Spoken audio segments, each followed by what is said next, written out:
bahagia. Jangan lupa subscribe, like, komen dan share agar channel ini semakin berkembang. Terima kasih. Bab 311 mendengarnya, Jacob memaksakan diri untuk berbicara, Tuan. Tuan Lain, ini memang salahku dan adikku. Mohon maafkan kami kali ini. Aku berjanji bahwa kami tidak akan merepotkanmu lagi. Jasper tersenyum. Aku percaya padamu. Ucapan Jasper membuat Jacob dan adiknya menarik napas lega.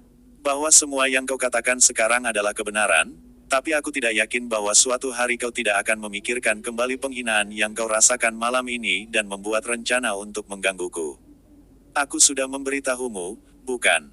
Aku tidak suka masalah. Nada bicara Jasper semakin keras. Jacob menyeka darah dari wajahnya dan memohon lagi, tolong, Tuan Lain. Aku berjanji bahwa kami tidak akan merepotkanmu lagi. Jika aku menyuruhmu untuk meninggalkan industri media dan hiburan, kau mau? Tanya Jasper. Ekspresi Jacob berubah. Industri ini adalah sumber pendapatan utama keluarga Combe. Dia memperoleh puluhan juta keuntungan setiap tahun dari beberapa perusahaan di bawah namanya. Ini bukan pertanyaan apakah dia mau atau tidak karena itu mengganggu akar keluarganya. Dia tidak punya hak untuk memutuskan. Sepertinya kau tidak akan melakukannya. Jasper melihat ekspresi Jacob dan berkata dengan lemah. Karena kau tidak mau pergi sendiri, aku harus menendangmu sendiri. Melihat sikap tegas Jasper, Hector membuka mulutnya untuk memprotes di sampingnya. Kau keterlaluan, Jasper. Hector tidak menahan diri. Terus memangnya kenapa kalau Jasper tangguh? Dia masih orang luar dan aku menolak untuk percaya bahwa keluarga Lau akan memutuskan hubungan dengan kita hanya karena dia. Mereka akan meminta maaf jika itu yang dia inginkan, tetapi tidak mungkin Combe bersaudara akan setuju ketika disuruh memotong sumber kekayaan keluarga mereka. Aku keterlaluan. Jasper memandang Hector dengan rasa ingin tahu dan menjawab dengan nada tidak terpengaruh. Dari semua orang di sini, kau adalah orang terakhir yang berhak memberitahuku bahwa aku sudah keterlaluan. Jacob menahan Hector sebelum adiknya bisa membantah dan berbalik untuk melihat Jasper. Kami akan meminta maaf jika itu yang kau inginkan, tetapi aku tidak setuju jika kau ingin kami keluar dari bisnis media dan hiburan. Biarkan keluarga Combe bermartabat, Tuan Lain. Mari kita akhiri ini di sini sebelum kita melewati titik rekonsiliasi. Tidak ada gunanya bagi kita berdua. Bagus, kau sigap. Aku suka berbicara dengan orang-orang yang sigap. Jasper terkekeh dan mengeluarkan ponselnya. Panggilan pertama yang dia lakukan adalah ke manajer umum Easy Media. Akan ada rapat di ruang konferensi besok pagi pukul 8 dan aku ingin semua deputi manajer departemen ke atas hadir. Ini akan menjadi konferensi video dengan Advent Entertainment Group Kota Harbor, yang sebelumnya dikenal sebagai Gladness Movies. Hubungi departemen teknis terlebih dahulu sehingga mereka dapat mengatur semuanya. Kemudian, Jasper melakukan panggilan telepon kedua bahkan tanpa melihat ekspresi jelek yang ditunjukkan Combe bersaudara. Reader, ini aku, Jasper. Akan ada konferensi video jam 8 pagi besok dengan Easy Media Daratan yang sudah aku beli. Pertemuan tersebut akan membahas terutama kemitraan antara kedua perusahaan media untuk mengembangkan industri hiburan di daratan serta membatalkan 3 perusahaan media di ibu kota Swallow. Jacob menatap Jasper dengan sangat terkejut. Saat itu, dia akhirnya tahu bahwa Jasper adalah pemilik tersembunyi di balik Gladness Movies Kota Harbor.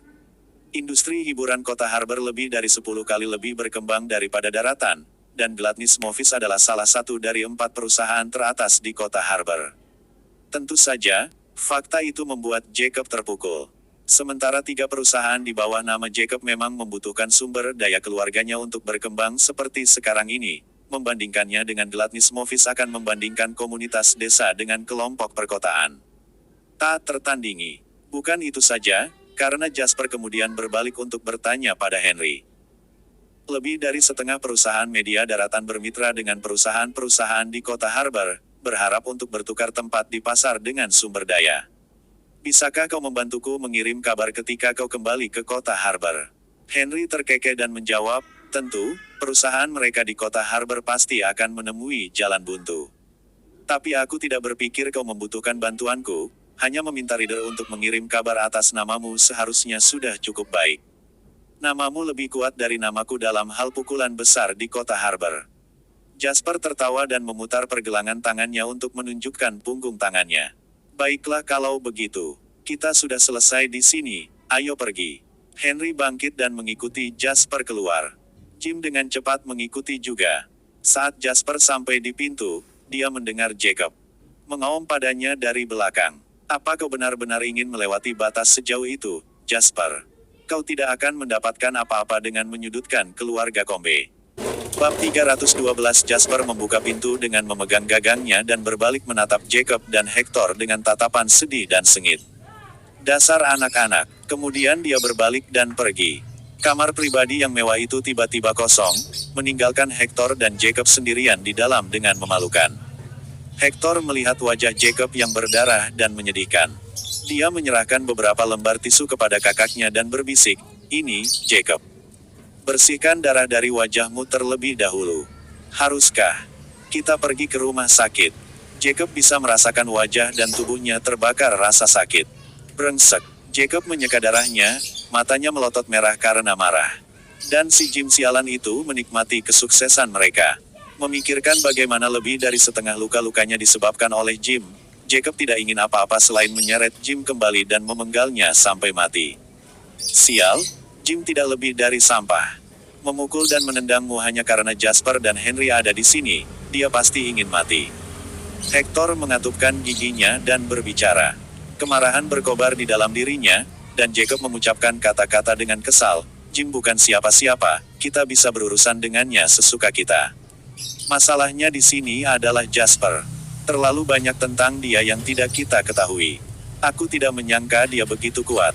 Ketakutan melintas di mata Hector. "Apa yang harus kita lakukan sekarang, Jacob? Jasper sepertinya tidak berencana untuk melepaskan kita sama sekali, belum lagi dia masih memiliki Henry yang mendukungnya. Ayo pulang dulu. Kita bicarakan ini dengan ayah." Jacob mengatupkan giginya dan berbicara. Hector bergidik dan menjawab dengan ketakutan, "Ayah akan membunuhku ketika dia tahu." Jacob memelototi Hector dan menggeram. "Kami tidak akan pernah sampai ke titik ini jika kau tidak memprovokasi orang yang salah di luar, dasar sampah tidak berguna." Kau mendengar panggilan yang dilakukan Jasper barusan, bukan? Gladness Entertainment Movies dari kota Harbor juga miliknya. Kita tidak perlu takut dengan isi media, tapi berapa lama perusahaanku bisa bertahan jika perusahaannya dari kota Harbor menginjakan kaki ke sini? Apakah ini terlihat seperti masalah yang bisa ditangani oleh salah satu dari kita? Aku lebih suka kita mengaku sekarang daripada mengaku ketika kita sudah melampaui titik menyelamatkan. Pulanglah bersamaku sekarang. Apa kau yakin tidak perlu pergi ke rumah sakit, Paman Yap? Lebih baik membiarkan dokter memeriksanya. Jasper bertanya kepada Jim dengan ramah setelah menuruni tangga di clubhouse. Jim menggelengkan kepalanya dan tersenyum. "Ini hanya cedera kecil. Aku akan baik-baik saja setelah sedikit istirahat." Jasper mengangguk. "Baiklah kalau begitu. Aku masih punya hal lain yang harus dilakukan, jadi aku akan meminta Julian mengantarmu pulang." Jim berdehem dan melirik pada Henry yang tidak terlalu jauh dengan hati-hati. "Jasper, tentang kau dan keluarga Lau." Terlepas dari kebenaran yang tertulis di depan matanya, Jim masih tidak percaya bahwa Jasper begitu dekat dengan keluarga Lau. Terutama jika menyangkut sikap Jasper. Jim tahu bahwa mereka lebih dari sekadar teman. Sangat tidak biasa bagi putra dari keluarga terkemuka untuk memperlakukan Jasper dengan tidak sedikit pun temperamennya, melainkan dengan rasa hormat dan sedikit rasa takut. Jasper tersenyum dan menjawab, "Aku menghabiskan beberapa waktu di kota Harbor dan bekerja dengan keluarga Lau sebelumnya." Paman Dawson mengetahuinya. Jim mengangguk mengerti dan mengingatkan, "Hati-hati kalau begitu." Jasper memberinya senyum kecil. "Aku tahu batasanku." Jim masih ingin bertanya pada Jasper apa hubungannya dengan putri keluarga Lau, tetapi dia menghela napas dan menelan kembali ucapannya ketika dia melihat bahwa Jasper sudah berjalan ke arah Henry. Meskipun tanpa kualifikasi untuk menjadi bagian dari kelas sosial yang begitu tinggi, Jim telah mencari nafkah di ibu kota Swallow selama bertahun-tahun sekarang sehingga dia tahu hubungan suami dan istri adalah kebohongan untuk memberi makan rakyat jelata. Semua orang yang benar-benar memiliki kekuasaan dan otoritas dikelilingi oleh wanita. Terutama yang berkaitan dengan anggota kediaman. Jika mereka berasal dari keluarga kaya, wanita adalah sesuatu yang mereka tidak kekurangan. Bab 313 terutama putri kaya yang genit dan memiliki latar belakang keluarga yang cukup menonjol untuk menakut-nakuti orang sampai mati. Untuk seorang pria muda dan kaya seperti Jasper yang terampil dan dewasa dalam cara dia bertindak dan menangani masalah, dia adalah bakat yang menjanjikan yang sepadan dengan investasi putri-putri kaya ini. Namun, kehidupan cinta Jasper bukanlah sesuatu yang bisa diberikan oleh orang luar seperti Jim. Masuk ke mobil bersama Henry, Jasper berbalik untuk bertanya kepadanya, "Mengapa kau datang ke ibu kota Swallow?"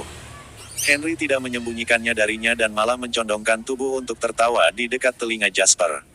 "Kami punya hal besar yang disiapkan kali ini. Kau tahu bagaimana ibu kota Swallow disetujui untuk menjadi tuan rumah Olimpiade?" Jasper mengangguk. Tidak mungkin dia tidak tahu tentang sesuatu ketika seluruh negara merayakannya. Namun, Jasper tiba-tiba melebarkan matanya. Keluarga Lau melakukan lebih dari sekadar real estate, karena mereka juga berkecimpung dalam industri olahraga. Keluarga Lau adalah orang yang mengambil proyek desa Olimpiade ibu kota Swallow di kehidupan sebelumnya. Itu adalah proyek besar yang menelan biaya 30 miliar. Yang paling penting bukanlah ukuran proyek ini, tetapi berapa banyak yang dapat diperoleh seseorang darinya. Itu adalah proyek tingkat nasional dan banyak orang memperhatikannya. Mungkin semua orang di seluruh negeri juga melakukannya. Prestise dan efek merek dari penyelesaiannya sudah cukup untuk mendorong pengusaha real estate yang tak terhitung jumlahnya untuk memperjuangkannya bahkan dengan biaya yang merugi. Sekarang dia memikirkannya, setelah ibu kota Swallow disetujui untuk menjadi tuan rumah, hanya ada kurang dari 8 tahun sebelum Olimpiade. Memang sudah waktunya untuk mulai merencanakan desa Olimpiade. Desa Olimpiade? Tanya Jasper. Kali ini, Henry lah yang matanya terbelalak kaget. Tidak mungkin. Yang aku lakukan hanyalah memberitahumu tentang ibu kota Swallow yang disetujui untuk menjadi tuan rumah Olimpiade dan kau sudah memikirkan desa Olimpiade. Henry sangat ingin membuka tengkorak Jasper untuk melihat apa yang ada di dalamnya. Sebelum dia datang, ayahnya Zachary telah memanggilnya ke ruang belajar. Butuh waktu lama baginya sebelum dia mengerti apa hubungannya ibu kota Swallow yang disetujui untuk menjadi tuan rumah Olimpiade dengan keluarganya. Meski begitu, dia baru mengerti setelah ayahnya memberitahunya secara langsung. Namun Jasper memahami maksudnya dalam waktu singkat. Henry tidak bisa tidak curiga jika iknya benar-benar serendah itu. Jasper tahu dia menebak dengan benar dari reaksi Henry. Dia tersenyum dan menjawab, "Mengapa? Paman Lau mempercayaimu dengan proyek yang begitu penting." Ekspresi Henry menjadi geram dan dia menjawab dengan tidak puas, "Ada apa denganku? Ini tidak seperti aku kehilangan lengan atau kaki. Apa yang salah dengan aku menjadi perwakilan?" Henry merasa putus asa ketika melihat bagaimana Jasper menatapnya dengan bayangan senyum di bibirnya. "Baik, aku akan mengatakan yang sebenarnya. Aku sebenarnya datang ke sini untuk melihat persaingan karena keseluruhan proyek secara teknis di atas kertas tetapi belum dikonfirmasi. Ketika orang-orang benar-benar memperjuangkannya, maka ayah akan datang dan mengamankan proyek itu sendiri." Jasper mengangguk dengan serius. Itu lebih masuk akal. Kali ini lebih dari sekedar desa Olimpiade. Masih ada beberapa struktur stadion utama yang kami minati. Seperti tempat renang, lintasan, dan panahan. Jasper menggelengkan kepalanya. "Aku pikir kau harus fokus pada beberapa proyek yang kau yakini. Seluruh stadion Olimpiade akan menjadi proyek besar secara keseluruhan dan tidak mungkin satu orang dapat menyelesaikan seluruh proyek. Kau bisa mati karena perencanaannya, kau tahu." Mata Henry melebar ngeri ketika dia melihat Jasper. "Itu benar-benar apa yang ayahku katakan. Bagaimana kau bisa melakukan itu?" Bab 314 Jasper hanya tersenyum pada keterkejutan Henry dan bertanya, "Apakah menurutmu keluarga Lau adalah satu-satunya yang memperhatikan proyek ini?" Henry menjawab tanpa sadar, "Tentu saja tidak. Aku sudah mendengar dari beberapa keluarga lain yang sama kuatnya dengan keluarga Lau." Tepat sekali poinku. Proyek dimaksudkan untuk dibagikan kepada semua orang, Bob itu keluarga Lau atau keluarga lain juga. Setiap orang harus berdiskusi dan berkompromi agar proyek itu berhasil. Kau mengambil sepotong di sini, dan aku mengambil sepotong di sana. Tetapi jika seseorang memutuskan untuk menjadi serakah dan ingin memonopoli seluruh proyek, maka semua orang tidak akan mendapatkan proyek itu. Siapa lagi selain dia yang pantas menerima pukulan itu?